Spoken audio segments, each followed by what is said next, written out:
उत्तर प्रदेश में प्राविधिक शिक्षा विभाग में हुए घोटाले का जो मामला है वो लगातार तूल पकड़ता जा रहा है। अब ये प्राविधिक शिक्षा विभाग में हुए घोटाले का मामला प्राविधिक शिक्षा से लेकर के सरदार पटेल का असली वंशज कौन, इस पे आ गई है बात। पल्लवी पटेल है हमारे साथ, विधायक हैं, इनसे बात करते हैं। मैम, प्राविधिक शिक्षा विभाग के घोटाले से लेकर के सरदार पटेल का असली वंशज कौन? देखिए, मेरे साथ अभी राज बहादुर पटेल जी थे, शायद आप उनसे मिले भी। उनका व्यवसाय है कि वो एक शिक्षक हैं और प्राविधिक शिक्षा विभाग में एज प्रिंसिपल वर्क करते रहे, ओएसडी की पोस्ट पे भी रहे। उस व्यक्ति ने, राज बहादुर पटेल जी ने, जब से प्राविधिक शिक्षा विभाग में ये नियम विरुद्ध हुई जो डीपीसी है, इसकी कार्रवाई शुरू हुई, तब से वो लगातार इस पे उंगली उठाते रहे कि इसमें अवसरों की लूट है, इसमें जो योग्य कैंडिडेट्स हैं वो पिछड़ जाएंगे, इसमें सरकारी जो कोष है उस पर लोड पड़ेगा। ये तमाम चीज़ें उन्होंने बताई। ये नियम विरुद्ध तरीका है। और जब उनको लगा कि वो इस बात को नहीं रोक पा रहे हैं, तब उन्होंने वहाँ से रिज़ाइन कर दिया। देखिए, बहुत आसान था उनके लिए इस बात का हिस्सा होना, उस लूट का हिस्सा होना, और चुप रह जाते। लेकिन उन्होंने पूरी सच्चाई और ईमानदारी से इस पूरे भ्रष्टाचार का विरोध किया, इस पूरी नियम विरुद्ध कार्रवाई का विरोध किया। और डॉक्टर जो सरदार पटेल जी हैं, वो इस देश में सच्चाई और ईमानदारी के आसमान के धूमकेतु हैं। तो अगर राज बहादुर पटेल जी ने सच्चाई और ईमानदारी से विभाग में हो रही इस अनियमितता का विरोध किया, तो उनको सरकार की तरफ से प्रोत्साहन मिलना चाहिए था या सरकार की तरफ से प्रताड़ना मिलनी चाहिए थी?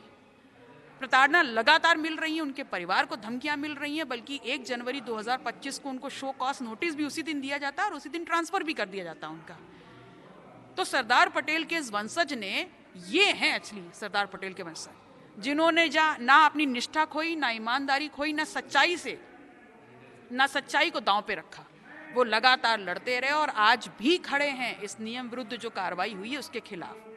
आशीष पटेल जी का कहना है कि जिस तरीके की आप राजनीति कर रही हैं, ओछी राजनीति, वो शॉर्टकट से ना आए, अगर उनको आना है तो डायरेक्ट आए, उनका स्वागत है। इस पे क्या कहेंगे? कहाँ स्वागत है? जहां आप आना चाह रही हैं। जयचंद मेरा क्या स्वागत करेंगे? और रही बात कि मेरा रास्ता क्या है, तो देखिए, इस प्रदेश में जो सरकार बनाने का काम जनता करती है और जनप्रतिनिधि बना के हमें सदन में भेजती है। इस प्रदेश में सरकार गठित है और जनता ने मुझे जनप्रतिनिधि बना करके सदन में विपक्ष की भूमिका में भेजा है। तो मैं अखिलेश जी के विपक्ष में बहुत खुश हूँ और विपक्ष का जो एक कार्य होता है उसका निर्वहन में 100% कमिटमेंट के साथ कर रही हूँ। आशीष पटेल मुख्यमंत्री जी से मुलाकात करी, उसके बाद दिल्ली भी गए हैं और इस पूरे मामले को लेकर के वो जा करके अपनी बात रख रहे हैं और वो कह रहे हैं कि हमारे खिलाफ झूठा प्रचार किया जा रहा है। राज बहादुर जी जो उनके ओएसडी हैं, वहाँ रहे, भर्ती जो ये डीपीसी हुई इसमें अनियमितताओं को लेकर के उन्होंने रिजाइन भी दिया, लेकिन वो आपके ही पास आए। क्यों आए, कैसे आए, इसके पीछे भी उन्होंने एक षड्यंत्र बताया है। देखिए, ऐसा है कि ये तमाम जो भ्रष्टाचार हुआ है, मैंने इस पे फैक्ट्स एंड फिगर्स रखे। मैंने किसी व्यक्ति का नाम नहीं लिया, मैंने सरकार से सवाल पूछा था और सरकार से सवाल पूछने के बाद मेरे पास जो भी था मैंने सरकार को ही दिया कि आप इसमें जांच करा लें।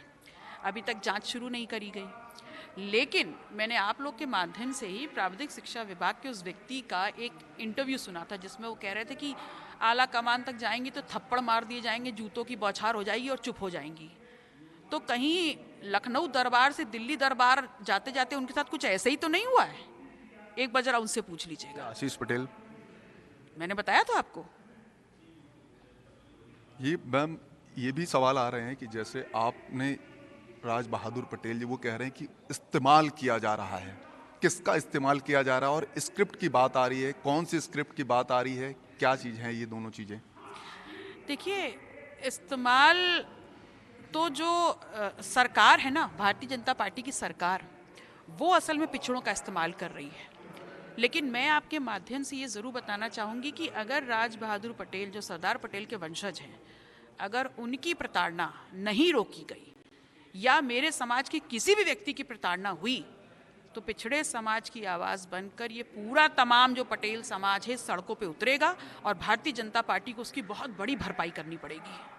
आपने मैम बीते दिनों कहा था प्रेस कॉन्फ्रेंस करके कि इस पूरे मामले में हमारे पास इतना कुछ है, इतनी सारी चीज़ें हैं, कि सबका चेहरा सामने आ जाएगा, ऐसी वीडियोस, कोई वीडियोस की बात भी करी, कौन से वीडियोस हैं वो?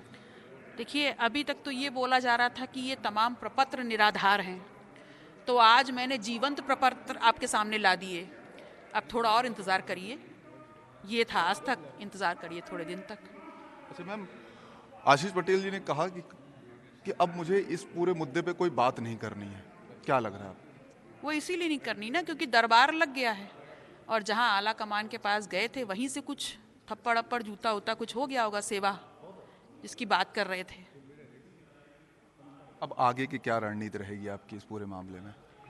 देखिए, मैंने तो अपनी जितनी मेरे पास जानकारी थी वो मैंने सभी सरकार को सौंप दी कि जांच करे, और बाकी हम तो हैं ही धरना मास्टर। धरना मास्टर? हम तो है ही, मेरी पहचान ही धरना से है, धरना मास्टर। मैम, ये भी बताइए कि जैसे आप ये धरना किया, एक बड़े नेता आए, धरने से उठाया, उसके बाद सदन में आप गए, आपने अपनी बात रखी, क्या लगता है सरकार सुन नहीं रही? ये सवाल आप सरकार से पूछिए कि सरकार को इस पे क्या कहना है। तो ये पल्लवी पटेल हैं जिनका कहना है कि ये सवाल आप सरकार से पूछिए। इन्होंने कहा कि अभी तो मैंने शुरू किया है, अभी साशरीर एक व्यक्ति को बैठाला, उन्होंने बताया, जो कि आशीष पटेल के ओएसडी थे, उन्होंने बताया कि ये भ्रष्टाचार कैसे हुए, घोटाला कैसे हुआ। अगर आगे भी ये इस पे जांच नहीं होती, निष्पक्ष जांच नहीं होती है, तो हमारे पास ऐसे और कई ऐसे तथ्य हैं जिनको सामने लाएंगे और उससे खुलासा होगा। कैमरा पर्सन धर्मेंद्र साहू के साथ मनोज पांडे, लखनऊ न्यूज़ 24।